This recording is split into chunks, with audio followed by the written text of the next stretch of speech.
Le Mali est à un tournant critique. Accord de paix ou impasse totale. Les négociations avancent, mais rien n'est garanti. Dans cette vidéo, on décrypte les vrais enjeux et ce qui pourrait tout changer. Reste jusqu'à la fin. Abonne-toi à Afrique Zoom, like et active la cloche de notification pour ne rien manquer de l'actualité africaine. Idrissa Keïta, en écoutant le président algérien, quel est, selon vous, de votre analyse, le chemin le plus court vers la paix au Mali? Le chemin le plus court vers la paix, pour moi, ça pourrait être le dialogue. Mais quand j'écoute le discours et du président de la transition malienne qu'on annonçait pour mort, et le président de l'Algérie, on peut dialoguer, mais tout dépend de comment le Mali s'y est pris. En 34 ans de 1991 jusqu'à janvier 2024, le Mali a eu près de 7 accords pour la paix. Dont un autre accord d'Alger au temps d'Amadou Toumani Touré. À l'époque, on ne parlait pas d'Iagalali ou d'Amadou Koufa, mais on parlait d'un certain Bahanga. Et même au niveau du Mali, peut-être que ce n'est pas bruyant, mais une partie de l'opinion pense qu'il faudrait discuter. Mais vous savez, une semaine après l'assassinat du général Sadio, le deuil, la frustration du moment à chaud, c'est clair que beaucoup sont dans la dynamique de la guerre. Ensuite, il faut que le Mali même repense sa façon de voir les choses. Bien avant cette transition, la crise était déjà là. Et là, moi j'interpelle, si vous voulez, le monsieur père du Mali, qui est l'ancien premier ministre Issoufou Maïga. Je l'interpelle pas pour le journaliste que je suis pour faire de l'arrogance, c'est un père. Mais de 2019 à maintenant, du dialogue national inclusif au dialogue intermalien, jusqu'à maintenant la création de l'Observatoire pour la paix qu'il dirige, il a été impliqué au devant de tout. Mais qu'est-ce qui a été comme problème qu'il faudrait revoir? Tout d'abord, ces assises où il faut se retrouver entre Maliens, des autorités, des officiels l'ont dit, ce sont des frères égarés, ils doivent nous rejoindre. Mais chaque fois qu'il fallait tenir les assises, beaucoup disaient, mais les mouvements armés ne doivent pas s'asseoir entre nous. Il y a eu des tueries.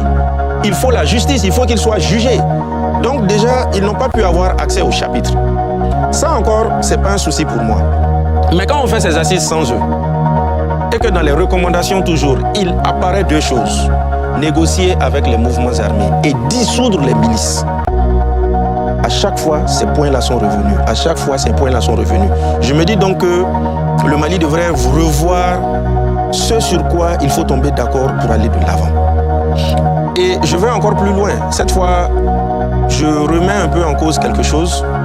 C'est en 2013, l'accord préliminaire de Ouagadougou, une époque où c'était Blaise Compaoré, alors président du Burkina, qui menait la diplomatie sous-régionale. Qu'est-ce qui était écrit là-bas? À travers l'accord de Ouagadougou, dont le médiateur était Feu Tcheblin Dramé, ancien ministre des Affaires étrangères, c'est avec ça qu'on a pu avoir les élections qui ont porté Ibeka, Ibrahim Boubacar Keïta, Feu, au pouvoir. Mais ces accords disaient que quoi? Le président qui venait devait maintenir le dialogue avec les rebelles et la situation était très apaisée. Le nord du Mali, auquel se limitait le conflit, était vraiment dans les rangs. Mais une fois qu'il est venu aux affaires, lui aussi il a dit qu'il a sa façon de voir les choses et il avait décidé d'aller avec le Maroc. Mais c'est finalement l'Algérie qui s'est interférée et on s'est mis avec l'Algérie. Et finalement, vous avez vu comment ça s'est passé.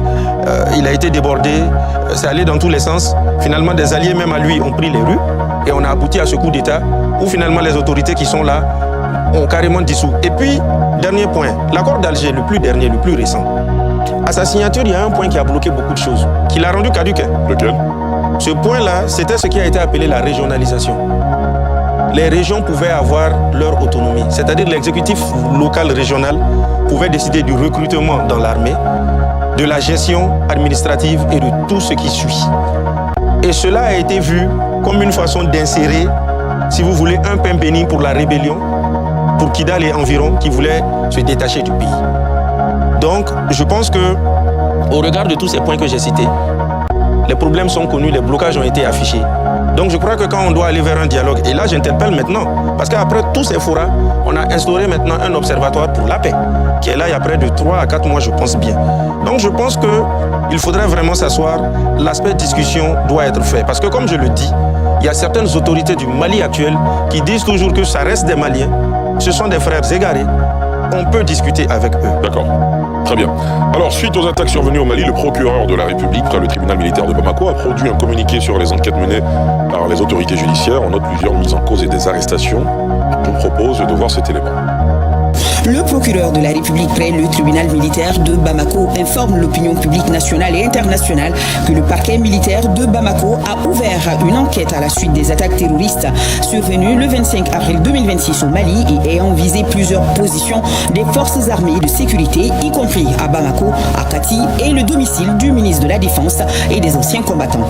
Les investigations menées ont permis à ce stade d'établir un faisceau d'éléments solides relatifs à la complicité de certains militaires radiés ou en instance de radiation de l'effectif, notamment leur participation à la planification, à la coordination et à l'exécution des attaques su-indiquées, avec l'implication notoire de certains hommes politiques, dont le docteur Oumar Mariko.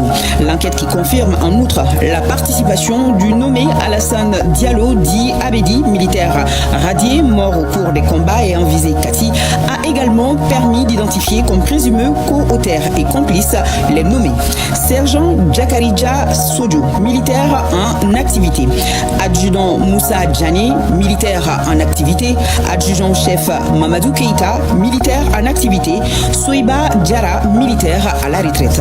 Les premières interpellations ont été faites avec succès et tous les autres auteurs, co-auteurs et complices sont activement recherchés.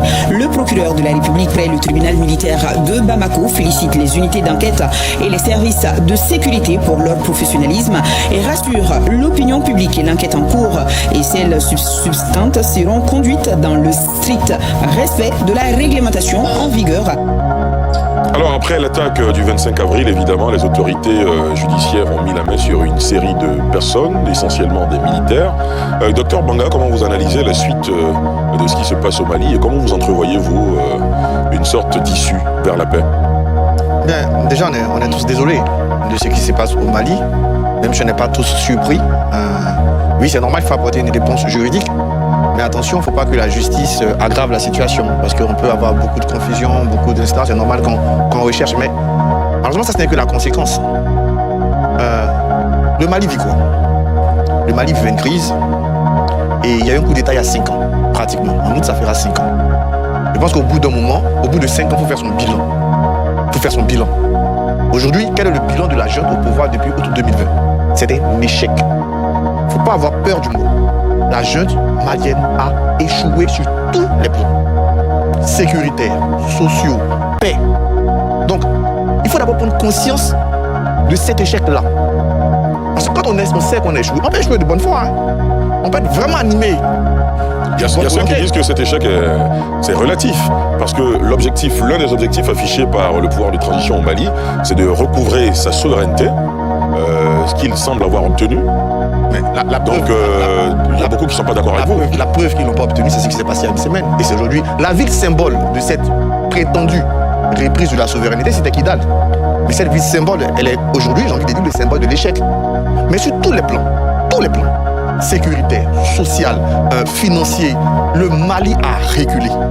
Mais c'est clair. Et la preuve, c'est ce qui se passait le week-end dernier. Quand on a échoué, comme c'est le cas, on prend conscience de son échec et on se demande qu'est-ce qu'on fait pour en sortir. Et pour moi, ce qu'il faut faire pour en sortir, c'est d'abord la paix à l'intérieur avec tous les acteurs maliens. On ne peut pas continuer dans ces conditions-là, à avoir des exilés, à avoir des gens qui n'ont... Je rigolais ce matin quand un ami m'a envoyé la photo de manifestants pro-junte malienne en France. Je lui ai dit, comme c'est un pro-junte, je lui ai dit, ah ouais, ça fait plaisir. Mais est-ce que chez vous, il y a des partis politiques? Est-ce que chez vous, il y a une voix d'opposition? Est-ce que tous les Maliens parlent? Parce que finalement, ça doit être un combat national. Mais pour être un combat national, il faut nationaliser le combat. Il faut ramener tout le monde autour de ce combat.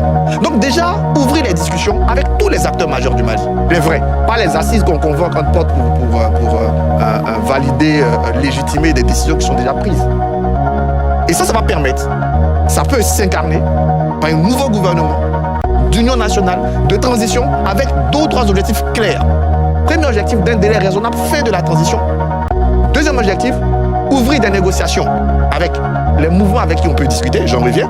Et troisième, reconquérir une partie du pouvoir, reconquérir le territoire. Pourquoi je parle d'ouvrir les discussions avec les mouvements? Ce qui arrive là, ce qui est arrivé là, est lié clairement à l'échec, voilà, au refus des accords d'Alger. Parce qu'il y a 3 acteurs au Mali. Il y a l'État malien, il y a les mouvements rebelles regroupés aujourd'hui au sein du FLA, et il y a les groupes djihadistes. Pendant longtemps, d'abord en 2011, quand ça a commencé, il y avait une sorte d'accord de fait entre ces mouvements rebelles et les djihadistes. Ça n'a pas duré quelques mois. Et c'est explosé. Je parle sous le contrôle de Cheikh et de Keïta. Ce qui s'est passé, c'est qu'au bout d'un moment, souvent même c'était même plus l'armée malienne qui combattait dans le nord, mais c'était le mouvement rebelle qui combattait des groupes djihadistes dans le nord. Pour avancer, qu'est-ce que la junte malienne a fait? Elle les a tous regroupés sous le vocable de terroristes. De fait, le FLA et le JNIM ont fait un alors où ils s'opposaient. Il faut déjà casser cette alliance-là. Parce qu'il y a un groupe qui a des revendications politiques avec lesquelles on peut discuter, on peut débattre. Est-ce qu'il faut aller vers une autonomisation? Est-ce qu'il faut aller vers une meilleure présence de l'État? Il faut aller vers une meilleure intégration? Ça se discute. Et puis il y a des groupes terroristes. Oui, en ce moment, il faut les combattre. Mais le Mali ne peut pas les combattre seul. Là encore, il y a une autre ouverture de paix à faire. Et doit le combattre d'abord avec ceux qui subissent, comme les Maliens. Parce que quand il y a la crise au Mali, au Burkina, au Niger, les premiers qui subissent sont les pays de la CEDEAO. On va y arriver tout à l'heure. Mais c'est avec nous, c'est ensemble qu'on doit trouver des solutions. D'accord. Donc moi je pense que la solution aujourd'hui, après il faut constater cet échec, le reconnaître, et ouvrir 3 axes, un axe interne, en regroupant tous les acteurs, toutes les forces vives du Mali. Ensuite, ouvrir des négociations politiques avec les groupes à revendication politique. Et puis avoir une coalition plus large pour répondre aux défis sécuritaires face aux groupes djihadistes avec qui on ne peut pas discuter ou avec qui on ne peut pas avoir d'accord politique. Le Mali se trouve à la croisée des chemins. Paix durable ou impasse totale, les prochains choix seront décisifs. Donne ton avis en commentaire. Selon toi, un accord est-il vraiment possible? Abonne-toi à Afrique Zoom, like et active la cloche de notification pour rester au cœur de l'actualité africaine et ne rien manquer des prochaines analyses.